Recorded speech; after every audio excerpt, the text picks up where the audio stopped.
Pessoal, um caso muito importante que muito pouco se falou aqui no Brasil nos últimos dias foi o julgamento da Ghislaine Maxwell, a companheira ou ajudante lá do Jeffrey Epstein, que foi condenada por 5 dos 6 crimes que ela estava sendo acusada. Vamos entender esse assunto. Essa notícia foi sugerida por Terceira Via, é Dom Luiz com poder moderador. Obrigado aí a quem sugeriu a notícia, obrigado a você que está assistindo o nosso vídeo. Se você gosta do nosso conteúdo, por favor, deixe o seu like, se inscreva aqui no canal, né? Pois bem, o caso da Ghislaine Maxwell é uma coisa bem complicada, ninguém está falando disso aqui no Brasil, mas tem um monte de repercussões importantes e principalmente um monte de dúvidas nessa história ainda. Mas para explicar o caso da Ghislaine Maxwell adequadamente, eu preciso explicar o caso do Jeffrey Epstein, tá? Então eu vou explicar o mais rápido possível, porque eu imagino que você já saiba do caso dele, mas vale a pena entender exatamente quem foi Jeffrey Epstein, né? Jeffrey Epstein é esse cara aqui, é um cara que nasceu numa família de classe média, mas era um rapaz muito inteligente, começou a fazer trade na bolsa de valores, ficou rico, ficou muito rico, e com isso ele se tornou um bom vivan nas altas rodas lá de New York, coisa e tal, Hollywood também, na Califórnia. Então ele tinha muitos amigos importantes, políticos, atores, pessoal de televisão, de cinema, enfim, ele era um cara muito conhecido na alta roda de Hollywood, né? Aí tudo ia muito bem, ninguém sabia de nada da história dele. Ele era um solteirão, como se diz, né? Já tinha uns 40 e tantos, 50 anos e nunca se casou. Mas até aí tudo bem, tem um monte por aí, né? Enfim, sempre rolaram umas histórias de que ele gostava de meninas novinhas e coisa e tal. Mas aquele negócio, né? Ter fofoca tem pra tudo, né? Até que, em 2008, ele teve o primeiro problema. Em 2008, uma menina acusou ele de ter ter prostituído ela, ter oferecido dinheiro para transar com ela. Então era uma menina menor de idade quando aconteceu o fato, e ela disse que ele teria levado ela para a casa dele em Manhattan, não foi na ilha das meninas, das lolitas, não, né? Não foi no Lolita Plain, nada, foi na casa dele em Manhattan, e daí teria oferecido dinheiro a ela. Lá nos Estados Unidos, tal como aqui no Brasil, você fazer sexo com menores acima de 14 anos, entre 14 e 18 anos, não é crime, tá? Você pode fazer sexo com meninas entre 14 e 18 anos sem problema nenhum, desde que não seja pago ou que não seja, lógico, com uso de violência, né? Evidente, o uso de violência em qualquer idade é errado, mas se você pagar a menina entre 14 e 18 anos, é também crime aqui no Brasil, e lá também.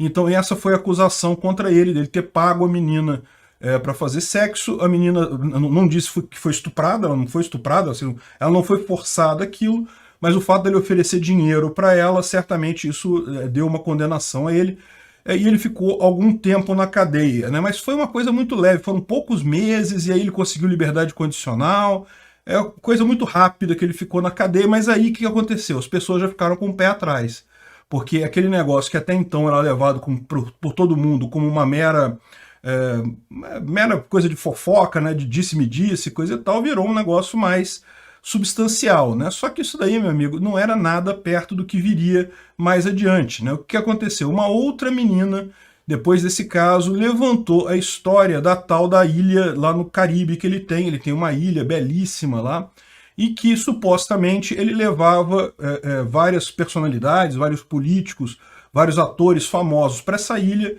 levava para lá e também levava umas meninas menores de idade, coisa e tal.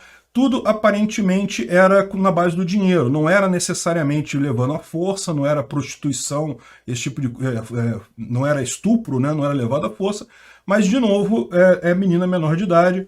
E aí o avião que ele fazia isso, o avião que ele levava essas personalidades para lá, tinha até o nome de Lolita Plane, né? Realmente um negócio escabroso. E lá na ilha, poxa, é uma ilha muito bonita, uma mansão, uma ilha inteira dele. O Caribe como um todo é muito bonito, né? Enfim, ele fazia sabe-se lá o que com as meninas lá, né?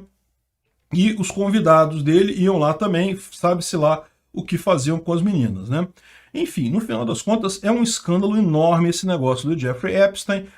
Aí quando ele foi perseguido pela segunda vez, ele foi preso preventivamente, ele iria ser julgado, e aí que veio a grande questão, né? A promotoria ofereceu a ele um acordo se ele divulgasse informações de outras pessoas que participaram das festinhas e coisa e tal, que ele levou para tal ilha dele lá no Caribe, coisa e tal, e ele aparentemente iria fechar esse acordo.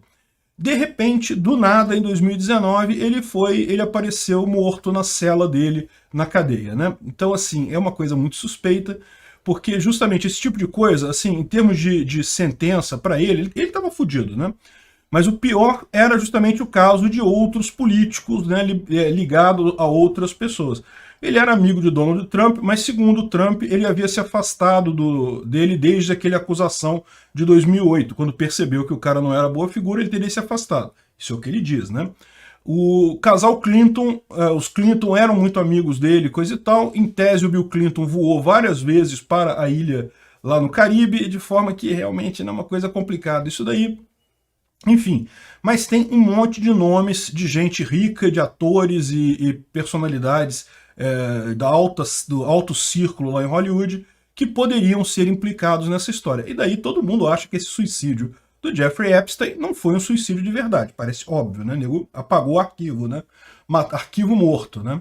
Pois bem, mas só que ainda havia a Ghislaine Maxwell, tá? Eu não sei se tem foto dela aqui com ele. Ela... Não, mas deve ter aqui no artigo aqui. Ela foi namorada do Epstein uma época, mas depois parece que ela se tornou uma espécie de governanta dele, ou seja, ela trabalhava para ele, ela que organizava a ilha, tratava as garotas e coisa e tal, ela que organizava a coisa toda por ele, né? Então, essa daqui que é a Ghislaine Maxwell, então ela era essa sócia dele, vamos dizer assim, alguns diziam que era namorada ainda, enfim. O fato é, a Ghislaine Maxwell não morreu, não foi suicidada, e daí teve agora o julgamento dela. E ela trouxe algumas novidades muito curiosas, né? O Little Black Book, isso está como prova nos autos, ou seja, ela confirmou que o Little Black Book existe, tem um monte de nome, inclusive o Donald Trump, o Prince Andrew e mais um monte de coisa, que está guardado como prova número 52 do caso. Então a gente sabe que esse livro existe, a gente não sabe o conteúdo completo dele, ou seja, o nome de todas as pessoas que estavam nesse livrinho. Era um livrinho de contato do Jeffrey Epstein, com contato de várias pessoas conhecidas e famosas, né? Antigamente, na época que você não tinha só... Hoje em dia todo mundo usa o celular para isso, né? Você tem no celular o contato com outras pessoas. Mas antigamente as pessoas faziam isso, elas tinham um livro e anotavam lá, o telefone de fulano é esse, o endereço é esse, para contactar eu ligo para não sei quem, e por aí vai. Então é esse livrinho que, se vazar um dia... Porque lembra, esse processo é todo confidencial, tá? Então a gente não tem acesso a essas provas, a gente sabe que existe esse livrinho, foi confirmado, tá lá nas provas do processo, né? Aí tem várias fotos dela com ele, né?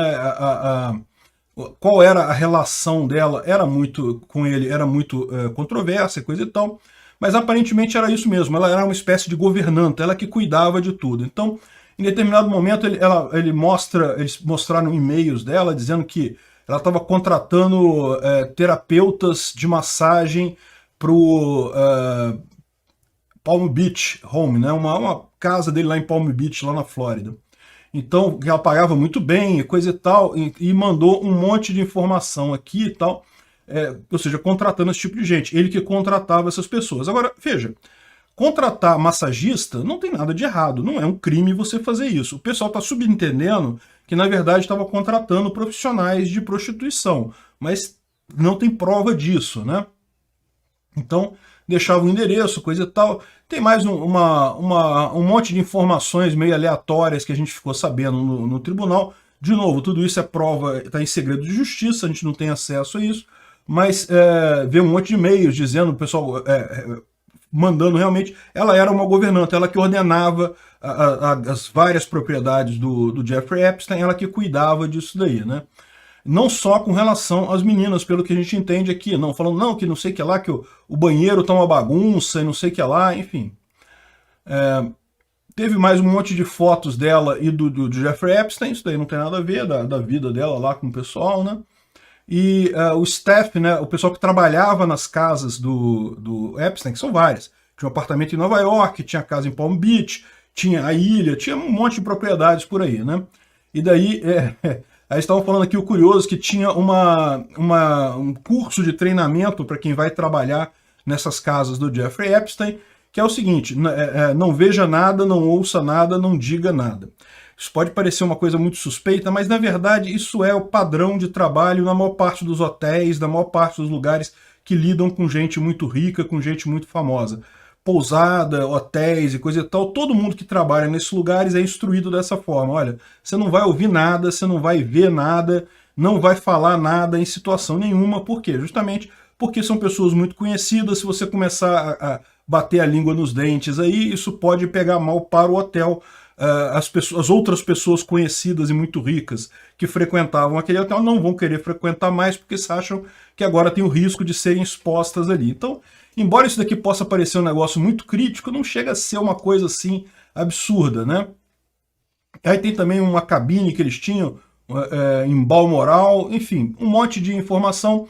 No final das contas, ela alegou na defesa dela que ela era uma scapegoat, era um boi de piranha, era alguém que estão acusando para tentar livrar as outras pessoas, porque na verdade não era só ela que organizava a coisa toda lá, mas o que o pessoal está fazendo? Está querendo proteger outras pessoas, possivelmente pessoas muito famosas, colocando a culpa toda na Ghislaine, como se ela organizasse a coisa toda, quando não é assim, né? Era o Jeffrey Epstein e tinha outras pessoas também que ajudavam ele, né? Mas só que essa defesa não funcionou muito bem, não. No final das contas ela acabou acusada, condenada pelos crimes, pela maior parte dos crimes que foram atribuídos a ela. 6 acusações de tráfico de tráfico sexual, ela foi condenada em 5 delas, ou seja, numa das acusações eles acharam que não tinha prova suficiente para acusar ela. O quanto tempo que ela vai ficar presa ainda não saiu, isso o juiz vai decidir depois, mas ela já está condenada nessa pena, né? E vamos ver como é que vai ser isso daí. Ou seja, a grande coisa aqui é que a gente ficou sabendo de um monte de coisa da história, mas o grosso das evidências, das provas, ainda está tudo em segredo lá no tribunal, né? Como pretendia, seja lá quem for, que matou Jeffrey Epstein. Conseguiram chegar ao intento deles, né? E o pessoal está falando agora que o foco deve se voltar para o Prince Andrew, que era um dos caras que ia muito com Jeffrey Epstein lá na ilha, então ele foi várias vezes. Mas não é só ele não, tem um monte de gente, atores famosos de Hollywood, tem em alguns lugares a lista das pessoas que viajaram no avião dele, no Lolita Express, que realmente é impressionante, né? Então é isso daí, olha só, foi uma tragédia esse troço, realmente uma coisa triste, e vamos ver quando que a gente vai ter acesso a essas informações de fato, né? Provavelmente nunca. Pessoal, vamos falar sobre congelamento de preço na Inglaterra. Meu amigo, tem gente propondo isso lá. Será que dessa vez vai funcionar? Essa notícia foi sugerida por Tonhão Banda Larga. Obrigado a quem sugeriu a notícia. Obrigado a você que está assistindo o nosso vídeo. Se você gosta do nosso conteúdo, por favor, deixa o seu like, se inscreva aqui no canal, né? Então, dessa vez vai. Das outras 50.329 vezes que se tentou, não deu certo, não. Mas dessa vez vai dar certo. Olha só, lá na Inglaterra, vocês sabem, na Europa como um todo, a inflação está explodindo, né? As maiores altas históricas de todo o período registrado estão sendo agora de inflação por lá. É realmente impressionante a situação e faz sentido. Por quê? Você lembra, inflação, na verdade, não é o aumento de preço. Eles dizem que a inflação é aumento de preço, mas eles estão errados. Inflação é quando o governo imprime dinheiro e joga dinheiro na economia, e isso leva mais adiante ao aumento de preços, né?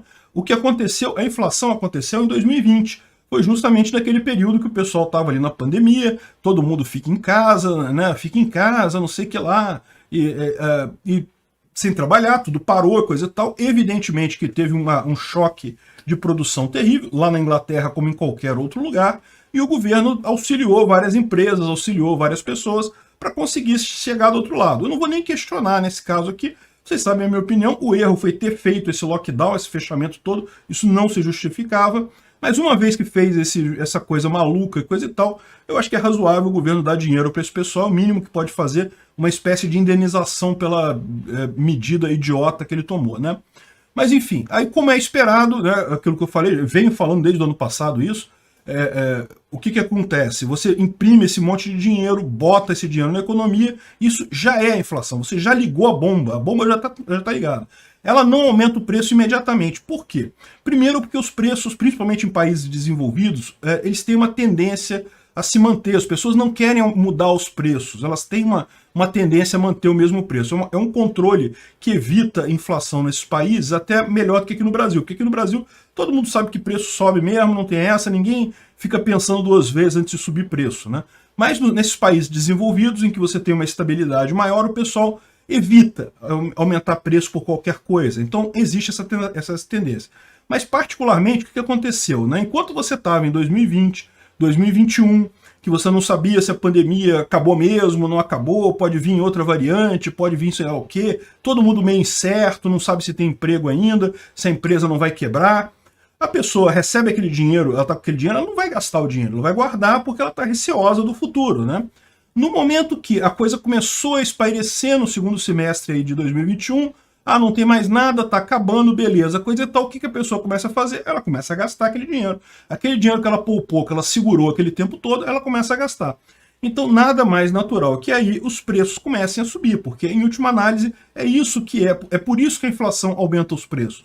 Quando você tem excesso de oferta para a mesma demanda de algum bem, fatalmente você tem uma diminuição do valor desse bem. O dinheiro do Estado é como se fosse um outro bem qualquer.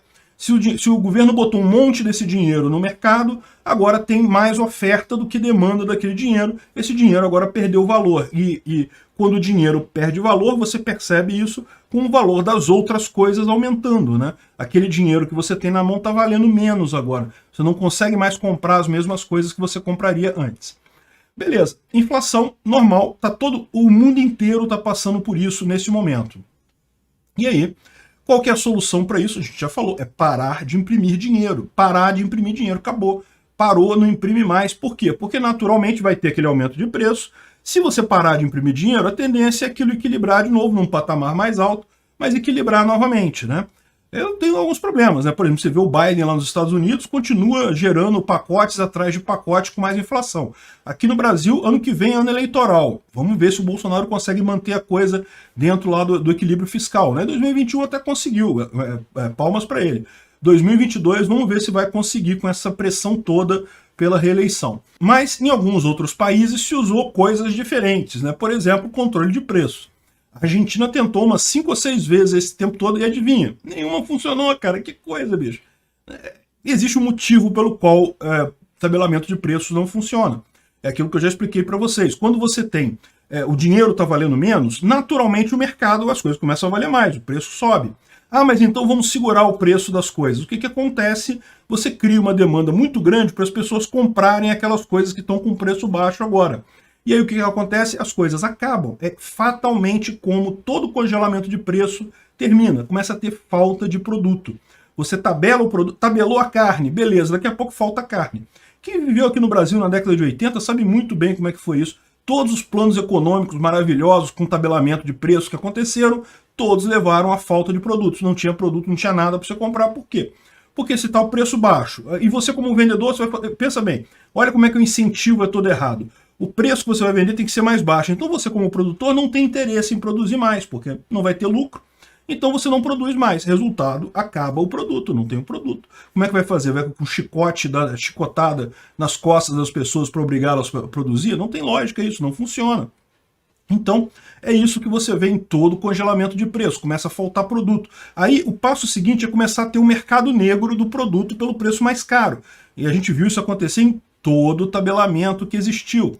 Lá na Argentina, aconteceu isso. Aqui no Brasil, acontecia isso. Assim, no açougue, carne não tem. Mas se você for ali na casa de fulano lá, você consegue comprar carne lá. E lá na casa de fulano, você comprava carne um pouquinho mais caro, não estava tabelada, mas ali tinha. Mas só que aí você começa a ter inflação de novo, né? Porque daí o preço começou a subir outra vez.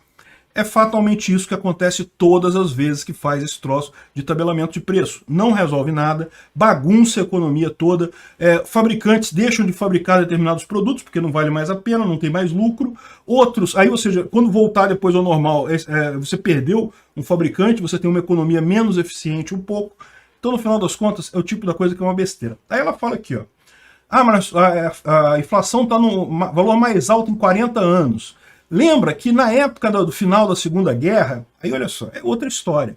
No final da Segunda Guerra, duas coisas. Primeiro, que o pessoal não tinha o conhecimento de economia que tem hoje para saber com tanta certeza que, olha só, o problema da inflação é a emissão de dinheiro, ponto final, não tem outra coisa. Não é ganância do comerciante, não é população descrente do futuro, não é nada disso. É o governo imprimindo dinheiro. Enquanto o governo imprimir dinheiro mais do que cabível, vai acabar tendo inflação e daí o aumento de preços em seguida, né? Enfim, aí ela fala aqui que no pós-guerra teve congelamento na Inglaterra e coisa e tal, eu não vi lugar nenhum aqui ela dizendo que funcionou o tabelamento. Funcionou nada, não tem como funcionar isso. É sempre a mesma história, você congela o preço, falta produto, produto com ágio. É a mesma história em todo lugar. No final das contas, dificulta muito mais, atrapalha todo mundo e não resolve nada. Boa sorte para a Inglaterra, tomara que... Isso aqui é só jornalista falando, né? Jornalista falando... Pessoal, não são só as redes de televisão brasileiras que estão com problemas, não, hein? As companhias de mídia tradicional americanas estão passando aperto. Vamos entender esse assunto. Essa notícia foi sugerida por Rodolfo Andrello. Obrigado aí a quem sugeriu a notícia. Obrigado a você que está assistindo nosso vídeo. Se você gosta do nosso conteúdo, por favor, deixe o seu like, se inscreva aqui no canal, né? Pois bem, olha só essa notícia que saiu agora, que os outlets de mídia, né, as empresas de televisão, jornal, revista e coisa e tal, estão sentindo uma diminuição do interesse do público por notícias em 2021, né? E aí tá falando aqui que não, é porque na verdade o que aconteceu foi que ano passado o Trump, as eleições, a Covid trouxe muito interesse, mas esse ano realmente o pessoal não tá tão interessado assim, coisa e tal. Eu não sei não, cara, eu tenho uma visão um pouco diferente disso daí, né? É verdade que há muito tempo já o interesse da população por notícias tem migrado para as plataformas online, para você ver notícias no YouTube, em outras plataformas, serviços de streaming, muito mais do que redes tradicionais, né? O motivo disso é óbvio. É aquilo que eu falei, depois que você descobre o poder de você escolher o que você vai assistir naquele momento, é muito melhor do que você ficar preso a uma programação fixa de horários certos e coisa e tal, né? Então estão falando aqui o quanto caiu, né? A CNN caiu 38%, a Fox News caiu 34%, 25% da MSNBC e coisa e tal, um monte de gente caiu aqui. A gente viu essa mesma coisa acontecendo com as televisões aqui no Brasil, o pessoal simplesmente não assiste mais televisão, principalmente jornal, não assiste mais jornal, não tem mais esse interesse, né? Lógico, ainda tem muita gente, principalmente na camada mais pobre da população, que não está muito ainda voltada para a internet, coisa e tal, mas é cada vez menor esse público, né? Na verdade são dois públicos, é o pessoal mais pobre que não tem dinheiro nem para um celular, e aí acaba vendo na televisão, porque televisão bem ou mal todo mundo tem, e o pessoal de mais idade que está acostumado a fazer daquele jeito, e aí, meu amigo, eu percebo isso o tempo todo, eu estou com 52 anos, 53 anos, sei lá, alguma coisa assim, eu percebo o tempo todo, depois que você fica velho, você não quer mudar as coisas mais, quer fazer do jeito que você fazia antes. E isso é um problema, né? As pessoas continuam vendo televisão porque é costume, né? Enfim, é esses dois grupos que as televisões têm ainda, mas a tendência é cair, tá? Não só a televisão, como jornal impresso também, revista impressa. Eu fui um cara que minha vida inteira eu tive assinatura de jornal, assinatura de revista, lia jornal todo dia, lia revistas. Cara, já faz mais de 10 anos que eu não faço isso, e muito mais de 10 anos. Eu parei com isso no meados de 2000 e alguma coisa. Realmente, hoje em dia não tem... Quem é que lê jornal hoje em dia, que pega o jornal de papel e lê hoje em dia? Eu não consigo ver isso. Enfim, tirando a praia. Na praia é bom jornal na praia. Eu acho que é o último resquício que vai sobrar, pelo menos para mim, pessoalmente, é sentar na praia com um jornal para ler. Enfim, então o que está acontecendo é isso, né? Está decaindo muito a quantidade de público desse negócio. Então isso daí a gente já sabe, é um processo que já vem acontecendo há muito tempo, e eu suspeito até que essas quedas aqui aconteçam de forma até controlada pelas próprias empresas. Elas evitam dizer que isso aí na verdade é muito pior do que elas querem fazer crer para não assustar investidores, esse tipo de coisa, né? E o fato é o seguinte, o que eles estão dizendo aqui é que foi por conta do Trump, da pandemia e não sei o que lá, mas eu acho que o principal culpado dessa história toda, dessa queda tão grande de um ano para o outro, foi a própria imprensa com as mentiras dela, né? A imprensa, ela falou um monte de coisa ao longo do ano passado que depois não se confirmou, né? Ah, não, começou, por exemplo, com a história da Russian Collusion, né? Que o Trump só ganhou a eleição porque teve uma ajuda da Rússia, a Rússia ajudou o Trump a ganhar, por isso que ele ganhou. e em determinado momento saiu o tal do Miller Report lá dizendo que nada, não encontraram nada, e realmente não tem nada, e ponto final, e isso tudo é uma história da mídia que não foi a lugar nenhum, né? Inventaram um monte de mentiras sobre a pandemia, que não sei o que lá. Ah, não, 0% de chance de ter saído do laboratório, o laboratório não pode ter acontecido, não pode ter saído de lá. Aí depois mudou, não, é provável que tenha saído do laboratório mesmo, não sei o que lá, não sei o que lá. Ou seja, um monte de histórias que a mídia se embananou, falou mentira, depois teve que se retratar, teve que se desdizer. O caso do Jussi Smollett lá, que não foi atacado, não sei por quê. 2 apoiadores do Trump atacaram ele, não sei, jogaram jogaram alvejante, não sei o que lá, botaram uma corda, depois tiveram que voltar atrás, o cara vai ser até condenado, foi até condenado por isso. Enfim, aí você pensa assim, caramba, o que houve com a televisão, né? Por que esses veículos de mídia, de repente, começaram a mentir tanto, começaram a fazer tanta coisa falsa? E eu digo pra você, o problema não foi esse não, meu amigo. Eles sempre mentiram desse jeito. Ao longo da história, eles sempre inventaram um monte de coisa. O que eles não estavam acostumados é com serem pegos. E a informação distribuída trouxe isso, ano passado principalmente. Trouxe justamente a desmistificação da notícia apresentada pela mídia tradicional. A mídia tradicional fazia fake news, como sempre fez, como faz pra caramba, muito mais do que na internet tem fake news na mídia tradicional. E aí as pessoas pegavam a informação na mídia alternativa e viam o quanto esses jornais mainstream são tendenciosos, o quanto eles não escondem, eles não falam a verdade, justamente porque agora você consegue enxergar isso. Antigamente, 2010, 2005, você só tinha esses jornais principais, essa mídia tradicional principal. Então, no final das contas, você acabava sendo enganado e não ficava nem sabendo. Eu fico imaginando quantas e quantas notícias que saíram em 1990, 1995, 2000, 2010, quanta coisa foi falada ali que não era simplesmente mentira, mas a gente não tinha outra forma de saber, de descobrir, então ficávamos sem saber. O que aconteceu a partir desses últimos anos é justamente isso, que começou a ficar clara a fake news da própria imprensa, o quão de pouca qualidade, pior, não é nem pouca qualidade, é o quão tendencioso, vendido é o noticiário das principais mídias, né? E aí, meu amigo, não é questão de você ser libertário, ser de direita, ser de esquerda, meu amigo, fica evidente o problema, né? É por isso que essas mídias todas estão indo para o buraco, e já vão tarde, tomara que vão todas à falência.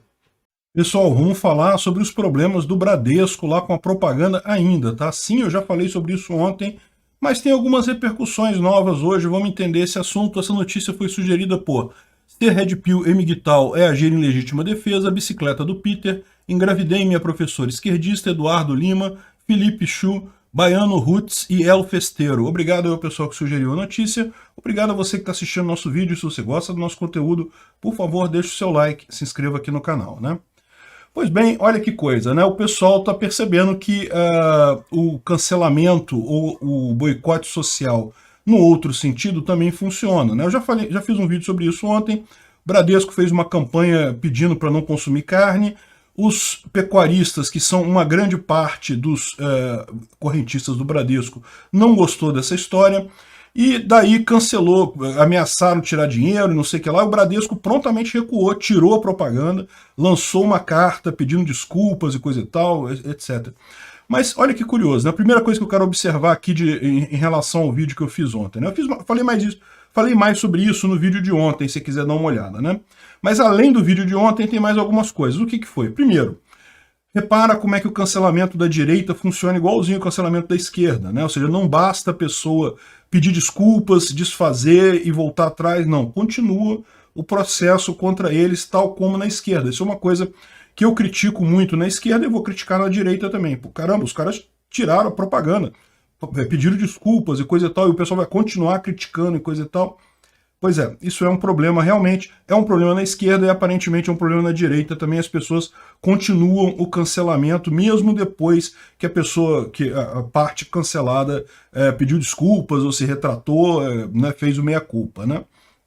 Isso é um problema porque, como eu falei para vocês, esse mecanismo do boicote social, né, é um mecanismo libertário, um mecanismo que ele está usando, porque, repara, não envolveu nada do Estado, ninguém entrou na justiça, ninguém chamou polícia, é um mecanismo puramente libertário. Só que as pessoas estão usando isso sem saber, sem conhecer a teoria por trás disso, né? Estão usando em coisas que realmente não fazem sentido. Então, nesse caso aqui, o que está acontecendo é isso, você fica com essa situação em que não tem saída. Aí, o que acontece com o pessoal que está agora, era o problema com os esquerdistas e também com esse pessoal aqui. Repara, se o fato de você pedir desculpas e voltar atrás não resolve a campanha de difamação, a campanha de cancelamento continua, o próximo cancelado, o que ele vai pensar? Então, agora eu não vou pedir desculpa, não vou voltar atrás, né? Ah, fiz besteira, vou ser cancelado, então vou ficar em frente, né? É o que acontece com a esquerda. Os cancelamentos da esquerda não funcionam mais por conta disso, porque o cancelado pede desculpa, tira coisa, não, realmente errei, não sei o que lá. A esquerda continua cancelando o cara, continua fazendo tudo contra ele.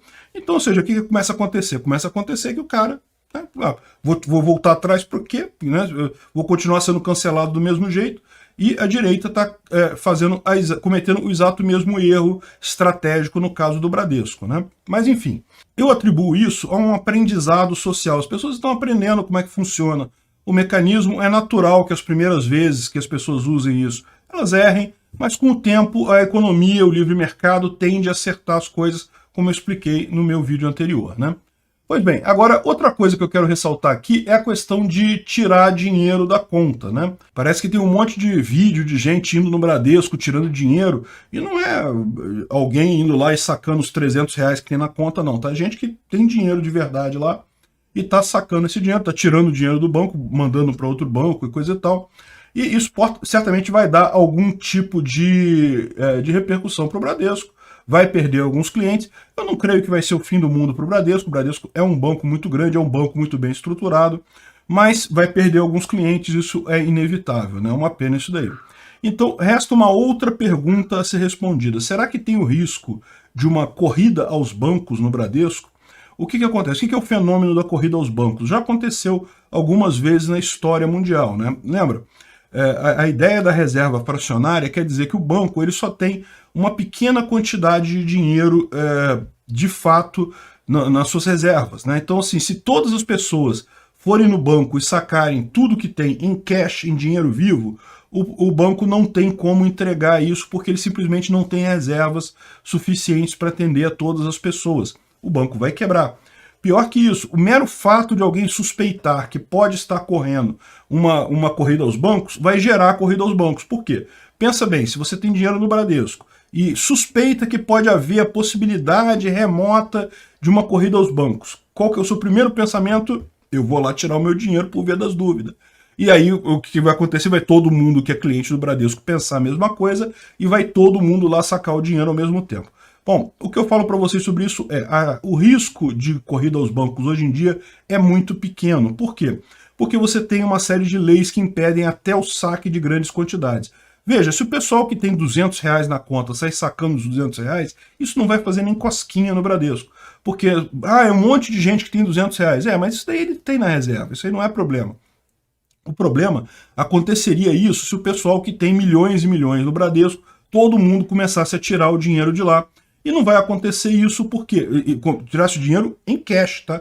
Porque se for tirar o dinheiro eletrônico, transferir de um banco para outro, isso não é problema. Os bancos têm acordos entre eles, têm seguro intrabancário, então não tem problema de transferência de dinheiro para outros bancos. O problema seria se essa pessoa que tem, sei lá, 100 milhões na conta, fosse lá no Bradesco e falasse, eu quero em dinheiro, bota uma notinha em cima da outra aqui e eu vou levar tudo para casa.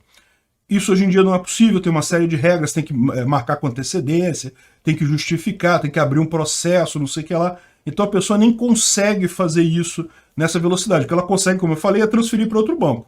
Isso prejudica o Bradesco? Prejudica certamente. Mas isso vai levar uma corrida aos bancos? Vai quebrar o Bradesco? Não vai ter dinheiro se você for sacar? Não, porque na verdade os bancos todos têm essa interconexão. Então, no final das contas, embora certamente vai ser ruim para o Bradesco, mas eu não creio que tenha esse risco de corrida aos bancos lá, né? Enfim, eu acho que o pessoal está cometendo um erro de forçar essa lacração depois do pedido de desculpas. A empresa pediu desculpas, tirou a propaganda. Me parece que continuar na lacração aí pode ser prejudicial no futuro, como eu expliquei. Pessoal, um deputado do PT falou que a decisão de Jair Bolsonaro e Michele Bolsonaro de não vacinar a Laurinha, de 11 anos, pode gerar problemas para eles no Conselho Tutelar. Pode mesmo? Vamos entender esse assunto. Essa notícia foi sugerida por Yves Fry. Obrigado a quem sugeriu a notícia. Obrigado a você que está assistindo o nosso vídeo. Se você gosta do nosso conteúdo, por favor, deixe o seu like e se inscreva aqui no canal, né? Pois bem, pessoal, e aí? Será que não vacinar crianças é um crime, alguma coisa séria? Pode levar a problemas de perder a guarda da criança, por exemplo? É o que está sugerindo o Bom Graz aqui, que é um deputado do PT. Mas aí você pode imaginar que esse cara está falando isso por questão política, né? E, bem, na verdade é o seguinte, a situação é dúbia mesmo, tá? Por quê? Porque você tem aqui na legislação o Estatuto da Criança e do Adolescente, que diz que, entre outras coisas, é dever da família dar direito à vida, garantia à vida, saúde, coisa e tal. Então, ou seja, a família deve garantir a saúde dos filhos, né? E se você entender que a vacina é obrigatória para crianças e garante a saúde de crianças, se um pai, de forma específica, ele viola isso, ele não quer vacinar a criança por algum motivo, isso pode ser enquadrado aqui sim, e dessa forma isso pode sofrer penalização. Que tipo de penalização que você pode ter aqui, tá? O ECA não estabelece crime específico disso daí, e nem tem crime desse tipo no Código Penal. Então, em tese, consequência criminal não tem. O que pode ter é justamente a perda da tutela da criança, se o Conselho Tutelar chegar à conclusão de que está havendo o abandono da criança, que os pais não estão cuidando bem, coisa e tal, eles podem perder a guarda da criança, né? Veja, isso é algo altamente improvável de acontecer no caso do Bolsonaro, mas em tese é possível, tá? E essa coisa toda de obrigar a vacinar a criança, isso inclusive é tema de debate. Existe um projeto de lei de número 3842 de 2019 que tipifica o crime de omitir-se ou contrapor-se sem justa causa à vacinação de criança ou adolescente prevista no Programa Nacional de Imunização. Repare, isso daqui é um projeto de lei, ainda não foi aprovado, portanto, não existe crime ainda de você não vacinar a criança no Brasil. Se esse projeto for aprovado, isso pode acontecer. Agora, isso não quer dizer que não existam entendimentos diferentes quanto a isso, tá? Existem sim situações em que o delegado tenta enquadrar esse troço, ou o Conselho Tutelar tenta enquadrar esse negócio como abandono de incapaz. Abandono de incapaz é o artigo 133 do Código Penal, que diz que é abandonar a pessoa sob seu cuidado, guarda ou vigilância ou autoridade por qualquer motivo incapaz de defender-se dos riscos resultantes do abandono. Qual que é a ideia aqui? Na verdade, você não está abandonando a criança, mas você não está cuidando dela o suficiente, isso é uma forma de abandono. É o que alegam nesses casos. Conseguem ganhar ação, conseguem condenar alguém assim? Olha, eu já vi decisão nesse sentido, tá? Mas não é comum emplacarem isso daqui, porque realmente não tem lógica, né? Os pais estão cuidando da criança e coisa e tal. O fato deles não vacinarem não quer dizer necessariamente que eles estejam descuidando da criança. Então, no final das contas, pode dar dor de cabeça para ele? Pode. Em tese, o Conselho Tutelar, principalmente num caso como esse, que é um caso que daria muita visibilidade.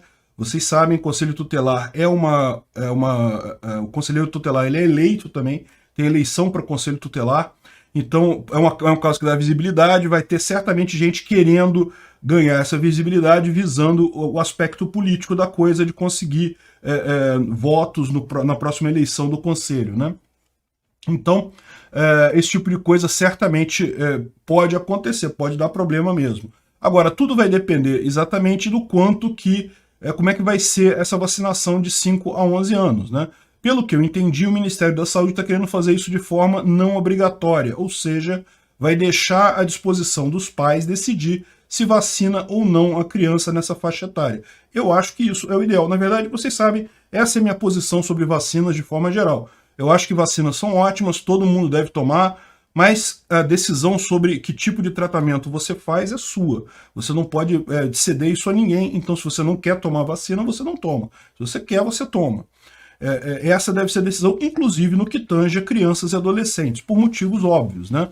Nesse caso, os pais decidem se a criança vai ou não se vacinar.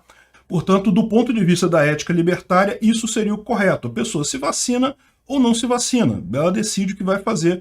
Não há nenhuma justificativa que vá além da liberdade individual. Você não pode corromper o direito de propriedade privada do próprio corpo por qualquer outro motivo que seja, né? Então a questão aqui é, pela lei brasileira, teria problema isso daqui? Olha só forçando a barra mesmo, tá? Não tem uma coisa fixa, não tem um crime, não tem algo que diga realmente isso. Mas, pelo aspecto político, pode ser sim que alguém force a barra justamente para fazer um escarcéu, fazer política, tentar tirar o pátrio poder lá do Bolsonaro, o poder familiar da família Bolsonaro sobre a Laurinha. A possibilidade existe, a gente sabe como é que funciona esse tipo de coisa.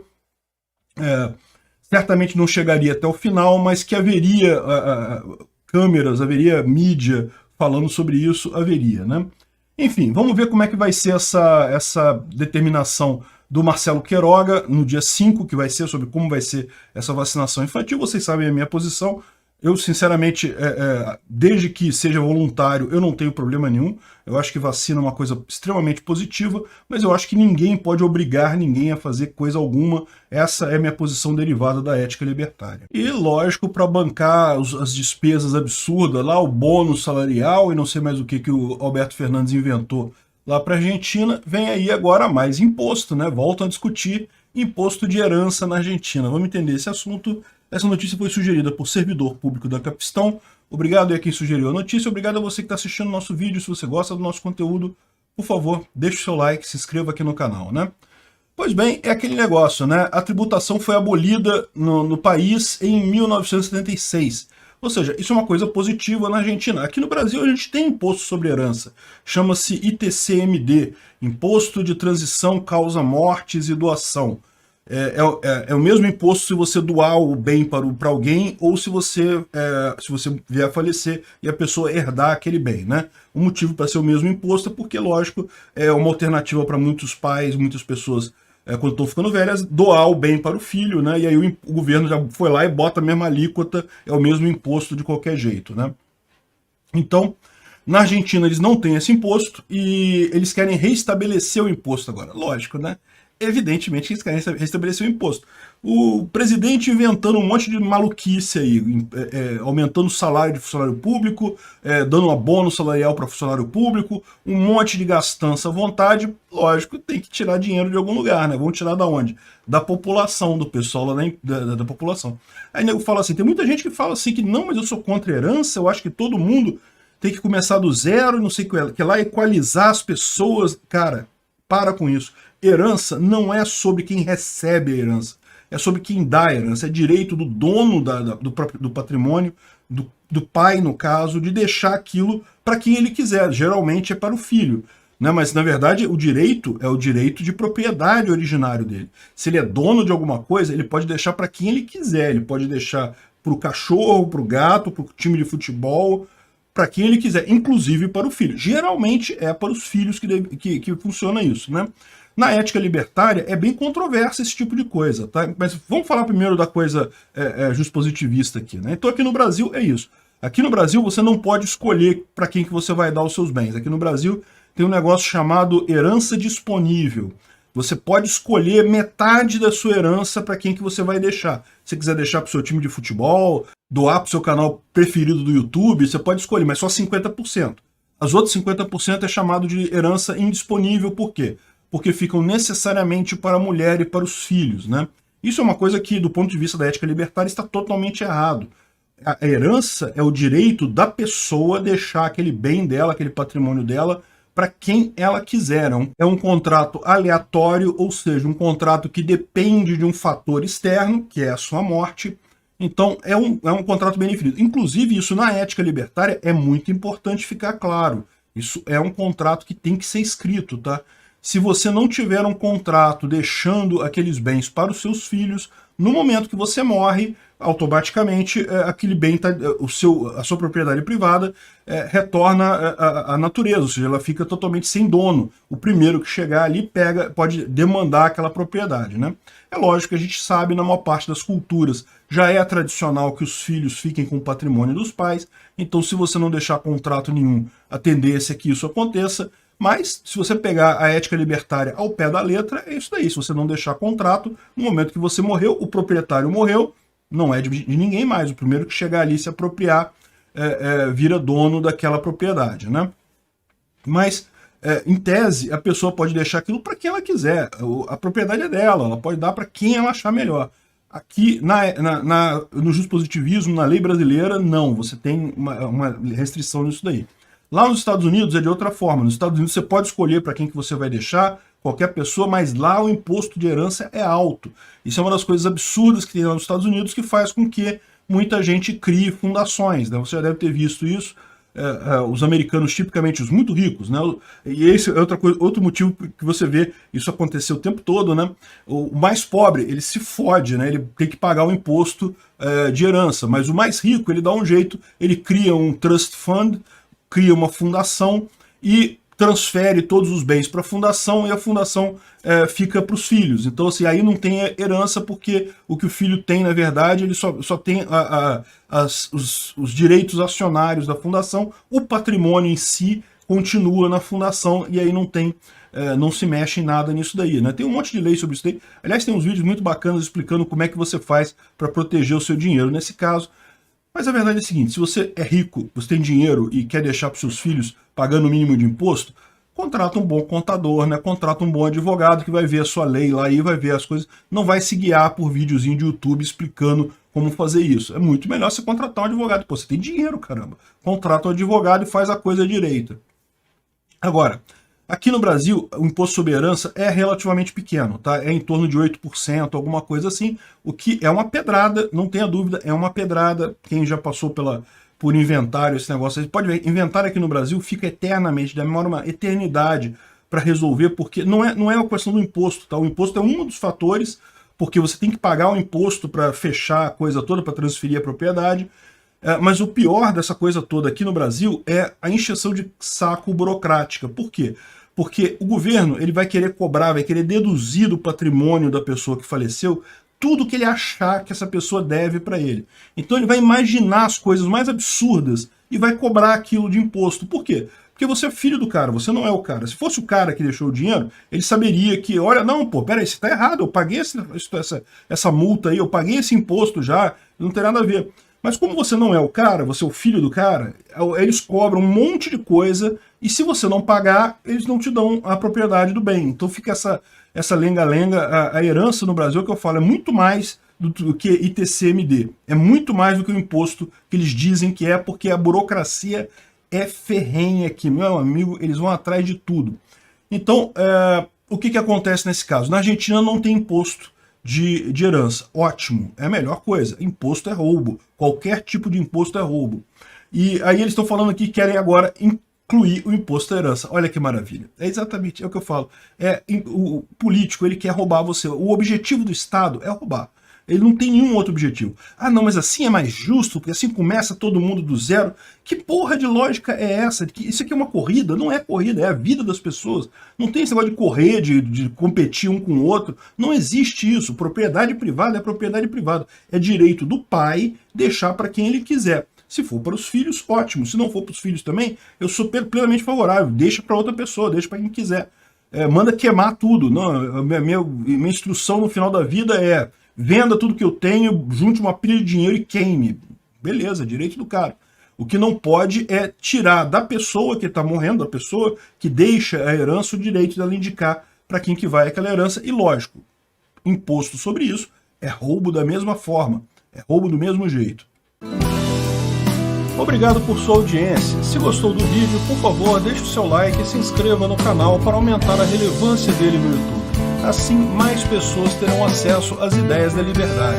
Considere clicar no sininho e pedir todas as notificações para ser avisado de novos vídeos. Se quiser contribuir sugerindo notícias, vá em nosso site ancap.su, cadastre seu usuário, clique em sugerir pauta. Basta colocar o link da notícia, escolher a melhor foto e confirmar.